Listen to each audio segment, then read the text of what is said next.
നമസ്കാരം, നിഖിലാണ്. വാഹനരംഗത്തെ കാഴ്ചകളും വിശേഷങ്ങളും എത്തുന്ന ഡിജി ഡ്രൈവിലേക്ക് എല്ലാ പ്രേക്ഷകർക്കും സ്വാഗതം. കഴിഞ്ഞ കുറച്ച് ദിവസങ്ങളായി നമ്മുടെ നിരത്തുകൾ, റോഡുകൾ കുരുതിക്കളങ്ങളാവുകയാണ്. നിരവധി ജീവനുകളാണ് നമ്മുടെ റോഡുകളിൽ പൊലിഞ്ഞുകൊണ്ടിരിക്കുന്നത്. ഈ അവസരത്തിൽ ഡിജി ഡ്രൈവും ഇതേ വിഷയം തന്നെയാണ് ചർച്ച ചെയ്യുന്നത്. റോഡിൽ പൊലിയുന്ന ജീവനുകൾ. എല്ലാ പ്രേക്ഷകർക്കും ഡിജി ഡ്രൈവിലേക്ക് ഒരിക്കൽ കൂടി സ്വാഗതം. നമ്മോടൊപ്പം ഇന്ന് ചർച്ചയ്ക്ക് അതിഥികളായി എത്തുന്നത് റിട്ടയർഡ് RTO ജ്യോതി ചന്ദ്രൻ, ഒപ്പം തന്നെ ഓട്ടോ ജേർണലിസ്റ്റുകളായ റോഷൻ ജോസഫ്, ദിപിൻ സുരേന്ദ്രൻ. അതിഥികൾക്കെല്ലാം ഡിജി ഡ്രൈവിലേക്ക് സ്വാഗതം. ആദ്യം ജ്യോതി ചന്ദ്രൻ സാറിലേക്ക്. സാർ, നമ്മുടെ നിരത്തുകൾ കഴിഞ്ഞ കുറച്ച് ദിവസങ്ങളായി പറഞ്ഞതുപോലെ കുരുതിക്കളം ആയിക്കൊണ്ടിരിക്കുകയാണ്. നിരവധി ജീവനുകളാണ് നമ്മുടെ നിരത്തുകളിൽ പൊലിഞ്ഞുകൊണ്ടിരിക്കുന്നത്. അതായത് നമ്മൾ ആലപ്പുഴയിൽ കണ്ടു മെഡിക്കൽ വിദ്യാർത്ഥികളുടെ ഒരു അപകടം. അതിനുശേഷം പാലക്കാട് കണ്ടു വിദ്യാർത്ഥികൾ, സ്കൂളിൽ നിന്ന് വന്ന വിദ്യാർത്ഥികളുടെ മരണം. ഇപ്പോൾ ഇന്ന് രാവിലെ നമ്മൾ ഉണർന്നത് തന്നെ, ഈ ഞായറാഴ്ച നമ്മൾ ഉണർന്നത് തന്നെ പത്തനംതിട്ടയിലെ 4 പേരുടെ മരണത്തിനിടയാക്കിയ അപകടത്തോടു കൂടിയാണ്. കഴിഞ്ഞ കുറച്ച് ദിവസങ്ങളായി നിരവധി അപകടങ്ങളാണ് നമ്മുടെ നിരത്തുകളിൽ സംഭവിച്ചുകൊണ്ടിരിക്കുന്നത്. സാറിൻ്റെ ഒരു പ്രഥമനിഷ്ഠ്യ ഈ ഒരു അപകടങ്ങളുടെയൊക്കെ പ്രധാനപ്പെട്ട കാരണം എന്തായിരിക്കാം? വളരെ വിഷമത്തോടുകൂടിയാണ് ഓരോ ദിവസവും രാവിലെ നമ്മൾ വരുമ്പോൾ കേൾക്കുന്ന വാർത്തകൾ. മാധ്യമത്തിലൂടെ ആയാലും പത്രത്തിലൂടെ ആയാലും മറ്റു മാധ്യമത്തിലൂടെ ആയാലും ഒക്കെ കേൾക്കുന്ന വാർത്തകൾ വളരെ വേദനാജനകമാണ്. റോഡ് ആക്സിഡന്റുകൾ ഉണ്ടാവാൻ പല കാരണങ്ങളാണുള്ളത്. പ്രധാനമായും റോഡ് സിഗ്നലുകൾ പാലിക്കാതെ വാഹനം ഓടിക്കുന്നത്, അമിത വേഗതയും, അതോടൊപ്പം തന്നെ മറ്റ് പല ഘടകങ്ങളും ഇതിനകത്ത് കാരണക്കാരായി എത്തുന്നു. കൂടുതലും ഇപ്പോ ഈ അടുത്ത സമയത്തായിട്ട് കാൽനട യാത്രക്കാരാണ് അപകടങ്ങളിൽ കൂടുതലായിട്ട് ഉൾപ്പെടുത്തുന്നത്, അല്ലെങ്കിൽ പെട്ട് മരണപ്പെടുകയോ ഗുരുതരമായി പരിക്കേൽക്കുകയോ ചെയ്യുന്നത്. ഇതിന് കാരണം റോഡ് നിയമങ്ങൾ കാര്യമായി പാലിക്കാത്തതിന്റെ ഫലമായിട്ടാണ്. എത്രയോ വർഷങ്ങളായിട്ട് കാൽനട യാത്രക്കാർ എങ്ങനെ ഒരു റോഡിലൂടെ സഞ്ചരിക്കണം എന്നതിനെപ്പറ്റി ബോധവൽക്കരണങ്ങൾ നടത്തുന്നുണ്ട്. പക്ഷേ ആരും തന്നെ അത് കാര്യമായി എടുക്കുന്നില്ല. ഉദാഹരണത്തിന്, 2 വശത്തും ഫുട്പാത്തുകളുള്ള റോഡാണെങ്കിൽ ആ ഫുട്പാത്തുകളിലൂടെ മാത്രമേ നടക്കുവാൻ പാടുള്ളൂ. ഒരു സൈഡിൽ ഫുട്പാത്തുള്ള റോഡാണെന്നുണ്ടെങ്കിൽ ആ ഫുട്പാത്തിൽ കൂടെ മാത്രമേ നടക്കുവാൻ പാടുള്ളൂ. എന്നാൽ 2 സൈഡിലും ഫുട്പാത്ത് ഇല്ലാത്ത റോഡുകളാണെങ്കിൽ ഏത് സൈഡിൽ കൂടെ യാത്ര ചെയ്യും, അല്ലെങ്കിൽ നടക്കും? ഇത് പലർക്കും ഇപ്പോഴും സംശയം. റോഡിന്റെ വലതുവശം ചേർന്നാണ് പോകേണ്ടത്. നമ്മുടെ കേരളത്തിൽ എന്താണ് സംഭവിക്കുന്നത്? വികലമായ രീതിയിൽ ഒരു സ്കൂൾ വിട്ടാൽ തന്നെ, അല്ലെങ്കിൽ ഒരു കോളേജ് വിട്ടാൽ തന്നെ, ചന്തയിൽ പോയിട്ട് വന്നാൽ തന്നെ എങ്ങനെയാണ് ആൾക്കാർ പോകുന്നത്? റോഡിൽ കൂടെ ചിന്നിച്ചിതറിയാണ് പോകുന്നത്. ഇങ്ങനെ പോകുന്ന സമയത്ത് ഒരു വാഹനം വന്നു കഴിഞ്ഞാൽ ഇവരെങ്ങോട്ട് പോകും? ഒന്നിലധികം വാഹനം വന്നു കഴിഞ്ഞാൽ, വേഗത കൂട്ടി വന്നു കഴിഞ്ഞാൽ എന്ത് ചെയ്യാൻ സാധിക്കും? ഒന്ന്, നമ്മളുടെ ട്രാഫിക് അവബോധത്തിന്റെ അല്ലെങ്കിൽ വിദ്യാഭ്യാസത്തിന്റെ ഒരു പരിമിതി അല്ലെങ്കിൽ കുറവാണ് ഇതിന്റെ ഒരു പ്രധാനമായിട്ട് ഞാൻ കാണുന്നത് കാൽനട യാത്രക്കാരുടെ കാര്യത്തിൽ. 2, കാൽനട യാത്രക്കാർ ചെയ്യുന്നത് സീബ്ര ക്രോസിംഗ്. ഏറ്റവും പ്രധാനപ്പെട്ട, ഇപ്പൊ എല്ലാ റോഡുകളിലും, ചെറിയ റോഡുകളിൽ, ഉൾനാട്ടിലുള്ള റോഡുകളിൽ പോലും സീബ്ര ലൈൻ വരച്ചിട്ടുണ്ട്. ഇതിൽ കൂടെ ഒരു യാത്രക്കാരനും പോകാറില്ല, കാൽനട യാത്രക്കാരനും പോകാറില്ല, ഉപയോഗിക്കാറുമില്ല. വാഹനം വരുന്ന കണ്ടാൽ തന്നെ എടുത്ത് ചാപ്പിച്ചാടുക എന്നുള്ളതാണ് ആദ്യത്തെ അവരുടെ ലക്ഷ്യം. അവർക്ക് ലക്ഷ്യസ്ഥാനത്ത് എത്തുക, ബാക്കി എന്തോ പിന്നീട്. അപ്പൊ ഈ പെട്ടെന്ന് എടുത്ത് ചാടുന്നതിന്റെ ഫലമായിട്ട് വേഗതയിൽ വരുന്ന വാഹനം നിർത്താൻ പറ്റാത്തൊരു സാഹചര്യം ഉണ്ടാവും, അവിടെ പ്രശ്നങ്ങളുണ്ടാകും. അപ്പോൾ ആദ്യമായിട്ട് നമുക്കൊരു ട്രാഫിക് സംസ്കാരം, റോഡ് എങ്ങനെ ഉപയോഗിക്കണം എന്നതിനെ പറ്റിയ ഒരു സംസ്കാരം അല്ലെങ്കിൽ ഒരു വിദ്യാഭ്യാസം ഈ നാട്ടുകാർക്ക് കൊടുത്തെങ്കിൽ മാത്രമേ അപകടം നല്ലൊരു പരിധിയിൽ കുറയ്ക്കാൻ സാധിക്കുകയുള്ളൂ. രണ്ടാമത്തെ ഭാഗം എന്ന് പറയുന്നത് അപകടം ഉണ്ടാക്കുന്നതിൽ പ്രധാനമായിട്ടും 2 വീലേഴ്സാണ്, ചക്രവാഹനങ്ങൾ. ഇതിൽ മിക്കവാറും ഹെൽമെറ്റ് ഇല്ലാതെ എത്രയോ പ്രാവശ്യം, എത്രയോ സമയങ്ങളിൽ നിർദ്ദേശങ്ങൾ പുറത്താണ് ഭീമമായ ഫൈൻ അടിച്ചിട്ട് പോലും ഈ ഹെൽമെറ്റ് ഇല്ലാതെ ഇപ്പോഴും ആൾക്കാർ വാഹനം ഓടിക്കും. 2 യാത്രക്കാരും, മുമ്പിലിരിക്കുന്ന ആളും പിന്നിലിരിക്കുന്ന ആളും ഹെൽമെറ്റ് ഉപയോഗിച്ചെങ്കിൽ മാത്രമേ അപകടത്തിൽ നിന്ന് ഒഴിവാക്കാൻ സാധിക്കുകയുള്ളൂ. 2, റോഡ് റേസിംഗ്. ആൾട്ടേഷൻ, വാഹനത്തിന് കമ്പനി നൽകുന്നതിലുപരിയായിട്ട് ജനങ്ങളുടെ ശ്രദ്ധ പിടിച്ചു പറ്റാനും അദ്ദേഹത്തിന്റെ മനസ്സിലെ ആഗ്രഹങ്ങൾ നടത്താനും വേണ്ടി ആൾട്ടറേഷൻസ് നടത്തി വാഹനങ്ങൾ ഉപയോഗിക്കുന്നു. ഇത് അപകടങ്ങൾ വിളിച്ചു വരുത്തും. റോഡ് റേസിംഗ് മറ്റൊരു ഭാഗം. നമ്മൾ കോളേജിൽ നിന്നൊക്കെ നോക്കുമ്പോൾ വരുന്ന കുട്ടികൾ ഓവർ സ്പീഡിലാണ് ഈ വാഹനത്തിൽ പോകുന്നത്. ആര് നിയന്ത്രിക്കാൻ പറ്റും? നിയന്ത്രിക്കാൻ തന്നെ എത്ര പരിധി വരെ നിയന്ത്രിക്കാൻ പറ്റും? അപ്പോ സ്കൂളിലും കോളേജിലും ആവശ്യമായ ഒരു സബ്ജക്ട് ഉണ്ടാക്കുക എന്നുള്ളതാണ് പ്രധാനപ്പെട്ട ഭാഗം. മൂന്നാമതായിട്ട് പറയുന്നത് ലൈറ്റ് മോട്ടോർ വെഹിക്കിൾസും ഹെവി വെഹിക്കിൾസും ഉണ്ടാക്കുന്ന അപകടങ്ങൾ. ഇതിന്റെ കാരണം പറഞ്ഞ പോലെ ഓവർ സ്പീഡിങ്, സേഫ് ഡ്രൈവിംഗ് എന്ന് പറയുന്ന ഒരു സംവിധാനം പല ഡ്രൈവർമാരും പാലിക്കുന്നില്ല എന്നുള്ളതാണ് ഈ അപകടത്തിന് മറ്റൊരു കാരണം. സീറ്റ് ബെൽറ്റ് ഇല്ലാതെ യാത്ര ചെയ്യുക. ഇപ്പോൾ ഇറങ്ങുന്ന എല്ലാ വാഹനങ്ങളിലും സീറ്റ് ബെൽറ്റ് ഉണ്ട്. എല്ലാ യാത്രക്കാരും സീറ്റ് ബെൽറ്റ് ഇപ്പൊ നമ്മുടെ കേരളത്തില് പൊതുവെ കണ്ടുവരുന്നത് സീറ്റ് ബെൽറ്റ് ഫ്രണ്ടിൽ ഇരിക്കുന്ന ആൾക്കാർക്ക് മാത്രം ഉപയോഗിച്ചാൽ മതി എന്നുള്ളതാണ്. അങ്ങനെയല്ല. വാഹനം ഏറ്റവും ലേറ്റസ്റ്റ് എല്ലാ വാഹനങ്ങളിലും എത്ര സീറ്റിംഗ് കപ്പാസിറ്റി ആണോ അതിന് ആനുപാതികമായി സീറ്റ് ബെൽറ്റ് അവരെ ഉൾപ്പെടുത്തിയിട്ടുണ്ട്. നമ്മൾ കണ്ടുവരുന്നത് ഇപ്പോൾ ഈ സമ്മർദ്ദ ചെക്കിങ്ങും മോട്ടോർ വാഹന വകുപ്പിന്റെയും പോലീസിന്റെയും ചെക്കിങ് കാരണം അതിൽ നിന്ന് രക്ഷപ്പെടാൻ മുമ്പിലിരിക്കുന്ന ആൾക്കാർ മാത്രം എന്ത് ചെയ്യുന്നു? സീറ്റ് ബെൽറ്റ് ഇടുന്നു. ബാക്കിലെ സീറ്റ് ബെൽറ്റ് ചുരുട്ടി സീറ്റിന്റെ അടിയിലേക്ക് ഒളിപ്പിച്ച് വെക്കുകയാണ് ചെയ്യുന്നത്. ഇത് ഏറ്റവും കൂടുതൽ അപകടം ഉണ്ടാക്കുന്നു. അതിലുപരിയായിട്ട് എയർ ബാഗ്സ് ഇല്ലാത്ത വാഹനങ്ങൾ, പഴയ വാഹനങ്ങളിൽ പലതിനകത്ത് എയർ ബാഗ്സ് ഇല്ല. എയർ ബാഗ്സ് ഇല്ലാത്ത വാഹനങ്ങൾ വളരെ സ്പീഡ് കുറച്ച് മാത്രമേ ഓടിക്കുവാൻ പാടുള്ളൂ. സ്പീഡ് കൂടുന്നതനുസരിച്ച് ആക്സിഡന്റിന്റെ കാഠിന്യം, ശേഷി വർദ്ധിക്കും. അങ്ങനെ എയർ ബാഗ്സ് ഇല്ലാത്ത വാഹനങ്ങളും എന്ത് സംഭവിക്കുന്നു? വാഹനങ്ങളുടെ ആക്സിഡന്റുകളുടെ ഗുരുതരമായ അവസ്ഥ ഉണ്ടാക്കിയെടുക്കുന്നുണ്ട്. സ്പീഡ് ലിമിറ്റിംഗ് ഡിവൈസ്, ഇപ്പോ വലിയ വാഹനങ്ങളിൽ മാത്രമേ സ്പീഡ് ലിമിറ്റിംഗ് ഡിവൈസ് ഫിറ്റ് ചെയ്തിട്ടുള്ളൂ. സ്പീഡ് ലിമിറ്റിംഗ് ഡിവൈസ് എല്ലാ വാഹനങ്ങളിലും ഫിറ്റ് ചെയ്യണം. സർക്കാർ അങ്ങനൊരു സംവിധാനം കൊണ്ടുവരണം. അങ്ങനെ കൊണ്ടുവരികയാണെങ്കിൽ ഈ ആക്സിഡന്റുകൾ നല്ലൊരു പരിധിവരെ കുറയ്ക്കുവാൻ സാധിക്കും. സിഗ്നൽ ഫോളോ ചെയ്യാതിരിക്കുക എന്നുള്ളതാണ് ഏറ്റവും പ്രധാനപ്പെട്ട മറ്റൊരു കാരണം, അപകടം ഉണ്ടാകാനുള്ള കാരണം.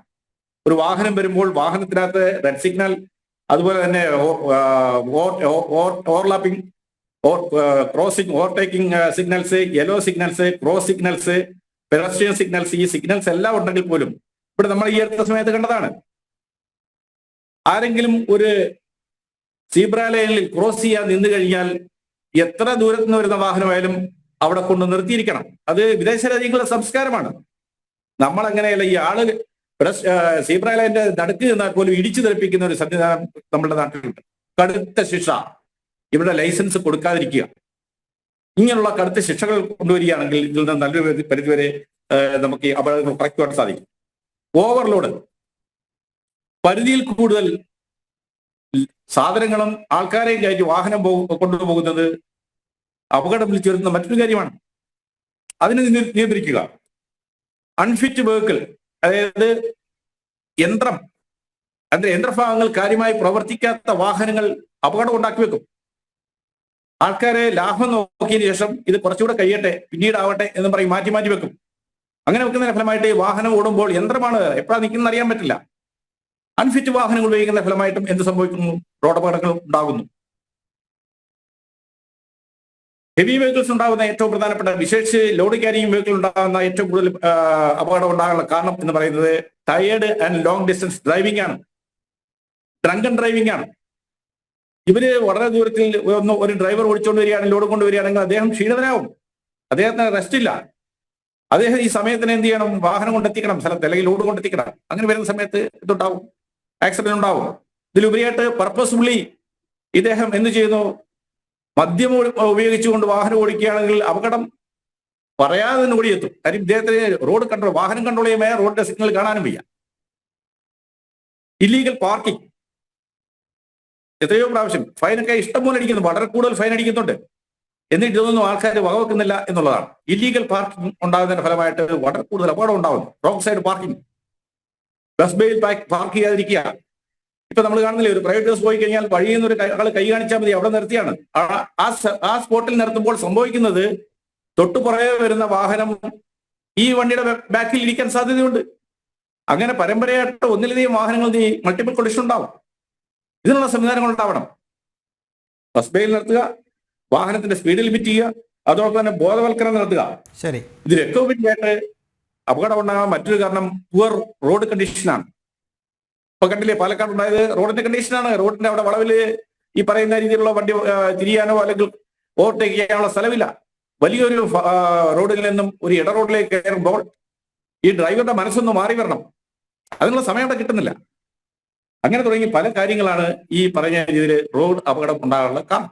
ട്രാഫിക് സിഗ്നൽസ് കാര്യമായിട്ട് ഒബേ ചെയ്തില്ല. ഇതിലൊക്കെ ഉപരിയായിട്ട് സിഗ്നൽസ്, ന്യൂജൻ കുട്ടികൾക്ക് സിഗ്നൽസ് ഉപയോഗിക്കാൻ വളരെ മടിയാണ്. ഒരു വ്യക്തമായ ഉദാഹരണം, ഇപ്പൊ ഇറങ്ങുന്ന വാഹനങ്ങൾക്ക്, ടൂ വീലറിനൊക്കെ ഇൻഡിക്കേറ്റേഴ്സ് വെച്ച് കഴിഞ്ഞാൽ ബസറില്ല. ബസർ നിയമത്തിൽ ഒന്നും പറയാനായിട്ട് എനിക്കറിയില്ല, പക്ഷേ ബസർ വെക്കണമെന്നുള്ളതാണ്.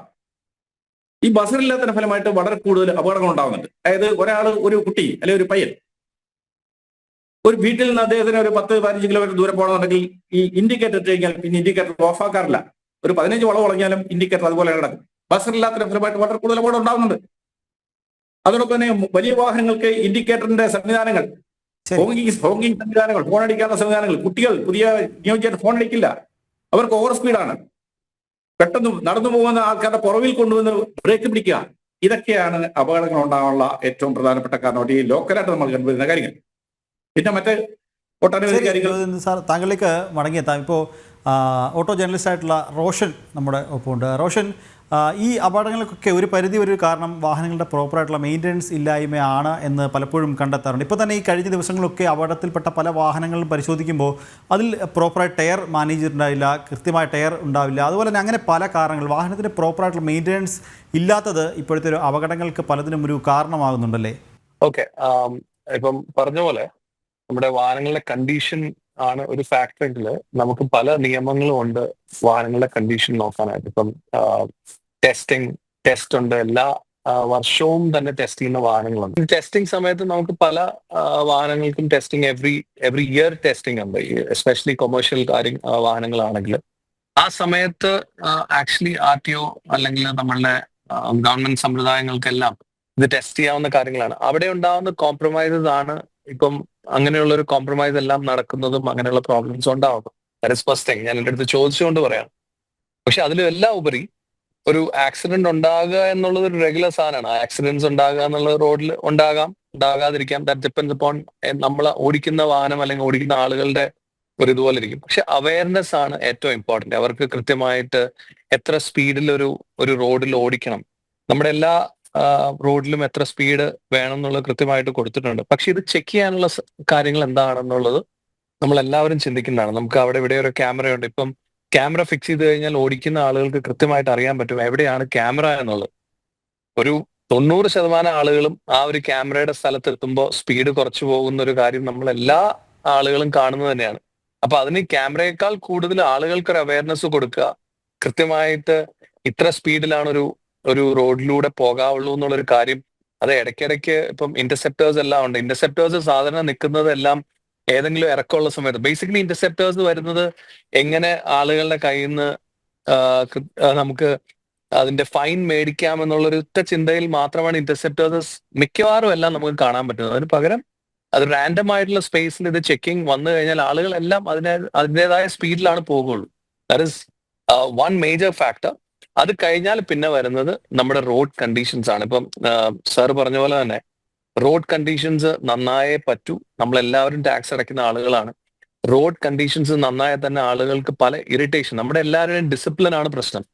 ഒരു ഡിസിപ്ലിൻ ഇല്ലാതെ വണ്ടി ഓടിക്കുന്നത് കുറേയൊക്കെ ഇറിറ്റേഷൻ വന്നിട്ടും പിന്നെ മദ്യം അല്ലെങ്കിൽ ആൽക്കഹോളിന്റെ അതുപോലെ ഡ്രഗ്സിന്റെ എല്ലാത്തിന്റെയും ഒരു സപ്പോർട്ടോടുകൂടി വണ്ടി ഓടിക്കുമ്പോഴൊക്കെയാണ്. അതിനെല്ലാം നമ്മൾ കൃത്യമായിട്ടുള്ള റോഡ് കണ്ടീഷൻസ് നന്നാവണം, റോഡുകൾ നന്നായിട്ട് മെയിൻറ്റെയിൻ ചെയ്യാൻ പറ്റണം. അത് ഗവൺമെന്റിന്റെ ഭാഗത്തു നിന്ന് ഉണ്ടാകണം എന്നുള്ളതാണ് എൻ്റെ ഒരു അഭിപ്രായം ബേസിക്കലി. പിന്നെ ഉള്ളത് അവയർനെസ്, കൃത്യമായിട്ടുള്ള ഫൈൻ, കൃത്യമായിട്ടുള്ള ശിക്ഷ എല്ലാ കാര്യത്തിലും ഉണ്ടായിക്കഴിഞ്ഞാൽ ആളുകൾക്ക് ആ ഒരു പേടി ഉണ്ടാകും. ഇപ്പോൾ ദിബിൻ സുരേന്ദ്രൻ നമ്മോടൊപ്പമുണ്ട്. അദ്ദേഹം ഓട്ടോ ജേർണലിസ്റ്റാണ്, യൂട്യൂബറാണ്. ദിബിനിലേക്ക് ദിബിൻ, ഈ വാഹനങ്ങൾ ഇപ്പോൾ വാങ്ങുന്ന സമയത്തൊക്കെ ആളുകൾക്ക് ഈ ഒരു സേഫ്റ്റി കൺസേൺ വളരെ കുറവാണെന്ന് മനസ്സിലാക്കാൻ സാധിക്കുന്നത്. അതായത് ആളുകളൊക്കെ വാഹനം വാങ്ങുന്നത് പലപ്പോഴും വാഹനത്തിൻ്റെ മൈലേജ് ഒപ്പം തന്നെ റീസെയിൽ വാല്യൂ ഒക്കെ നോക്കിയിട്ടാണ് അല്ലേ? അതെ, തീർച്ചയായിട്ടും. ഇപ്പോൾ പുതിയ വാഹനങ്ങൾ ആളുകൾ വാങ്ങിക്കുമ്പോൾ കൂടുതൽ ആളുകളും ഇപ്പോൾ നോക്കുന്ന ഒരു കാര്യം സേഫ്റ്റി. വളരെ ആളുകൾ പലപ്പോഴും ആ സേഫ്റ്റി ഫീച്ചേഴ്സ് ഏറ്റവും ടോപ്പ് എൻഡ് വാഹനങ്ങളിൽ മാത്രമായിരിക്കും കൂടുതൽ ഫീച്ചേഴ്സ് ഉള്ള, അതായത് സേഫ്റ്റി ഫീച്ചേഴ്സ് ആയാലും മറ്റുള്ള ഫീച്ചേഴ്സ് ആയാലും നമുക്ക് കിട്ടുക. അപ്പോൾ ഇപ്പം തന്നെ ഗവൺമെന്റ് അതിന് വേണ്ടിയിട്ട് എല്ലാ ബേസ് വാഹനങ്ങളിലും തന്നെയും സേഫ്റ്റി 6 എയർ ബാഗുകളും മറ്റു കാര്യങ്ങളും ഒക്കെ സേഫ്റ്റി സംവിധാനങ്ങളൊക്കെ കൊണ്ടുവന്നിട്ടുണ്ട്. എങ്കിൽ തന്നെയും ഏറ്റവും ഫുൾ ഓപ്ഷനിലായിരിക്കും ഒരു വാഹനത്തിന്റെ ഏറ്റവും കൂടുതൽ സേഫ്റ്റി ഉണ്ടാകുക. അത് പേയ്മെന്റ് കാര്യം വെച്ചിട്ട് ആളുകളുള്ള ബഡ്ജറ്റ് അനുസരിച്ച് ചിലപ്പോൾ ഫുൾ ഓപ്ഷൻ വാഹനം എടുക്കാൻ പലർക്കും സാധ്യമാകില്ല. അവരുടെ കയ്യിലുള്ള ബഡ്ജറ്റ് അനുസരിച്ച് ഫുൾ ഓപ്ഷന് താഴെയുള്ള വാഹനങ്ങൾ എടുക്കുന്നതായിരിക്കും. ഇനി അത് മാത്രമല്ല, ഈ പറഞ്ഞ നിഖിൽ നേരത്തെ പറഞ്ഞ പോലെ തന്നെ മൈലേജിന്റെ പുറകിൽ പോകുന്ന ആളുകളുമുണ്ട്. പക്ഷെ കാര്യം എന്തൊക്കെ പറഞ്ഞാലും ഓട്ടോമൊബൈൽ മാനുഫാക്ചേഴ്സും ഒരുപാട് മാറി ചിന്തിച്ചുകൊണ്ടിരിക്കുന്നുണ്ട്. അവരും മാറ്റങ്ങളുടെ പാതയിൽ തന്നെയാണ്. കാരണം അവർക്കെല്ലാം മനസ്സിലായിട്ടുണ്ട് സേഫ്റ്റി ഇന്ത്യയിലുള്ള ജനങ്ങൾ വളരെയേറെ നോക്കുന്നുണ്ട് എന്നുള്ള ഒരു കാര്യം. നമ്മുടെ റോഡ് കണ്ടീഷൻസിന് അനുസരിച്ചുള്ള വാഹനങ്ങളും ഇറക്കുന്നതായിട്ട് നമ്മൾ കണ്ടുവരുന്നുണ്ട്. അപ്പം ഞാൻ നേരത്തെ റോഷനോട് ചോദിച്ചൊരു കാര്യമുണ്ട്. അതായത് ഈ വാഹനങ്ങളുടെ പ്രോപ്പറായിട്ടുള്ള മെയിൻ്റനൻസ് അത് പല അപകടങ്ങൾക്കൊരു കാരണമാകുന്നില്ലേ? റോഷൻ നിർത്തിയെടുത്ത് ഞാൻ തുടങ്ങാം. റോഷൻ പറഞ്ഞിരുന്നു കൃത്യമായിട്ട് എല്ലാ വർഷവും വാഹനങ്ങളുടെ ഈ കൊമേഴ്ഷ്യൽ അതായത് കൊമേഴ്ഷ്യൽ ആയിട്ടുള്ള വാഹനങ്ങളാണ് ഈ പറഞ്ഞ ടെസ്റ്റുകൾക്കും മറ്റു കാര്യങ്ങൾക്കും ഒക്കെ അതീതമായിട്ട് മുമ്പോട്ട് പോകുക. അപ്പം എല്ലാ വാഹനങ്ങളും എല്ലാ വർഷങ്ങളും കൃത്യമായിട്ട് ടെസ്റ്റ് ചെയ്യുകയും അതിന്റെ എല്ലാ മെക്കാനിക്കൽ കാര്യങ്ങളും ഒക്കെ നോക്കുകയും മറ്റു കാര്യങ്ങളൊക്കെ ചെയ്യുകയും ചെയ്യുന്നതാണ്. ഇനി അതുകൂടാതെ തന്നെ പ്രോപ്പറായിട്ട് ചെയ്തു പോകുന്നതുമാണെന്നാണ് വിശ്വാസം. കാരണം കൊമേഴ്ഷ്യൽ വാഹനങ്ങളൊന്നും നമ്മളുടെ നിരത്തുകളിൽ അല്ലാതെ ഓടിക്കാൻ പറ്റില്ലല്ലോ. കൃത്യമായിട്ടും ഈ ടെസ്റ്റുകളും മറ്റു കാര്യങ്ങളും അതും MVD തന്നെയാണ്, അല്ലെങ്കിൽ RTO തന്നെയാണ് കൃത്യമായിട്ടും ചെക്ക് ചെയ്യുന്നത്. ഓരോ വാഹനവും ഓടിച്ച് തന്നെയാണ് ടെസ്റ്റ് ചെയ്യുന്നതെന്നാണ് എൻ്റെ വിശ്വാസം. ടെസ്റ്റുകൾ നടത്തുന്നത് അങ്ങനെയൊക്കെ നടത്തി ഇറക്കുന്ന വാഹനങ്ങളാണ്. പിന്നെ ഈ പറഞ്ഞ പോലെ ടയർ കണ്ടീഷൻസ് ചിലപ്പോൾ തീർച്ചയായിട്ടും അത് ഓടുന്നതനുസരിച്ച് തേയ്മാനം സംഭവിക്കാവുന്ന കാര്യങ്ങളാണ്. പിന്നെ ബാക്കിയുള്ള പാർട്സുകളും ചെറിയ ചെറിയ കംപ്ലൈന്റുകൾ വരുമ്പോൾ അത് ഓൺ ദ സ്പോട്ടിൽ തന്നെ അത് മാക്സിമം എത്രയും പെട്ടെന്ന് തന്നെ അത് പരിഹരിച്ച് വാഹനം മുമ്പോട്ട് ഉപയോഗിക്കുന്നതായിരിക്കും കുറച്ചും കൂടെ നല്ലത്. അത് വെച്ച് എന്താ പറയാ, ഒരുപാട് വലിയ വലിയ പ്രശ്നങ്ങൾ സങ്കീർണമാകുന്നതിന് മുമ്പ് തന്നെ അതിന്റെ മെക്കാനിക്കൽ കംപ്ലൈന്റുകൾ തീർക്കുന്നത് നന്നായിരിക്കും. അതിനുള്ള കൃത്യമായിട്ടുമുള്ള ഒരു എഡ്യൂക്കേഷൻ തീർച്ചയായിട്ടും കൊടുക്കേണ്ടത് ആവശ്യമാണ് എന്നാണ് എനിക്ക് തോന്നുന്നത്. ഇപ്പോൾ ജ്യോതിന്ദ്രൻ സാറ് തുടരുന്നുണ്ട്. സാറ് അതായത് ഈ അപകടങ്ങളൊക്കെ ഉണ്ടാകുന്നു, ബോധവൽക്കരണം ഒക്കെ നമ്മൾ പറഞ്ഞു. പക്ഷേ എന്നിരുന്നാൽ തന്നെ വളരെ നമ്മൾ നോക്കുന്ന സമയത്ത് വളരെ കാര്യമായി ശ്രദ്ധിക്കേണ്ട ഒരു കാര്യമാണ്. അതായത് ലൈസൻസ് ഉള്ള പല ആളുകൾക്കും, നമ്മുടെ നാട്ടിൽ ലൈസൻസ് ഉള്ള പല ആളുകൾക്കും ചോദിച്ചാൽ അവർക്ക് വാഹനം ഓടിക്കാൻ അറിയില്ല എന്ന് പറയുന്ന പല ആളുകളെയും എനിക്ക് നേരിട്ടറിയാം. അത് വലിയൊരു വെല്ലുവിളി തന്നെയല്ലേ ഈ അപകടങ്ങൾ തുടർക്കഥയാവുന്നു. അതായത് നമ്മൾ ലൈസൻസ് നൽകുമ്പോൾ ഇത്രത്തോളം ക്ലിയറായി നോക്കാതെ ലൈസൻസ് എടുത്ത ഒരാൾക്ക് വാഹനം ഓടിക്കാൻ അറിയില്ല എന്ന് പറയുമ്പോൾ അത് വളരെ വലിയൊരു കാര്യം തന്നെയല്ലേ?